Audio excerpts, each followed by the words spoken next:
உனக்காக நான் என்ன வேணா பண்ணுவேன், புரியுதா? மாமா ரொம்ப பசிக்குது, ஒரு 10 ரூபா இருந்தா தான் ஸ்நாக்ஸ் வாங்க. டேய் என்கிட்ட எல்லாம் காசு இல்ல, போடா. அட்லீஸ்ட் ஒரு 5 ரூபா. என்கிட்ட காசு இல்ல. 2 ரூபா இருக்கா? 10 பைசா கூட இல்ல. சும்மா என்ன டென்ஷன் பண்ணாத, எப்ப பார்த்தாலும் காசு காசுன்ட்டு போ. டேய் உன்கிட்ட உண்மையாலுமே காசு இல்லையாடா? ஏன்டி?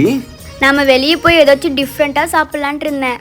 போடி லூசு, என்கிட்ட ஜிபேல நிறைய காசு இருக்கு. அந்த பையன்கிட்ட நான் சும்மா சொன்னேன், எப்ப பார்த்தாலும் காசு காசுன்னு டார்ச்சர் பண்ணிட்டே இருக்கான். அதான் இல்லைன்னு சொல்லி துரத்தி விட்டேன். இன்னைக்கு நம்ம 2 பேரும் வெளியே போறோம், வேற லெவல்ல சாப்பிடுறோம், ஓகேவா? ஓகே. அல்லங்கிடி நீ.